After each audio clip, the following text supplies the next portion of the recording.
Most importantly, I think the live shows. I mean, it's probably the most fun I've ever had in terms of live shows because of the different music I can go through and play. You know, the different feels and all the different records of my career, which are many, and a lot of varied music. So it's probably the most satisfying live show I've ever been able to do.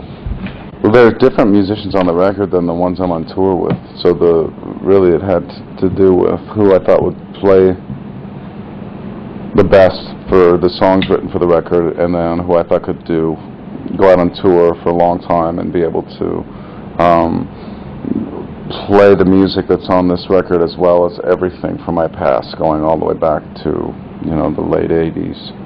It's different than anything I've ever done.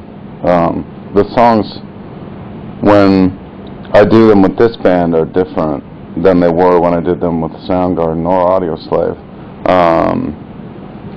And then, you know, there are a lot of songs I've done that really were never played much in any live situation. Songs that I have written for different records like Temple of the Dog, or to a lot of different films like Seasons and Sun Shower, and there's just tons of them that haven't even played yet.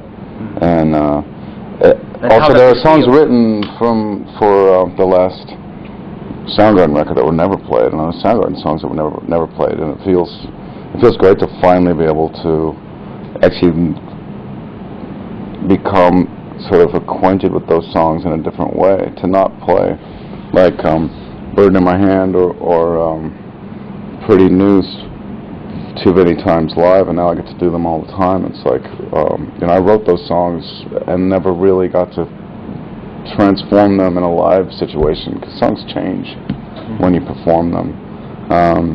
So it feels great. I started with 20 songs, maybe, just to have like a, you know, basic set that could cover a lot of time, have at least 4 or 5 new songs, and just have all different feels to make an interesting concert. So, you know, enough melodic songs, enough aggressive songs, and just start with that 20.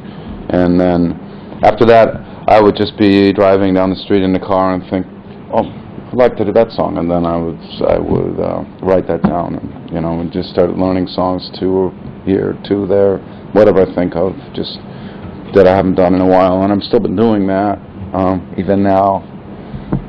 So it's kind of whimsical, just whatever I think I'd like to sing and perform, you know.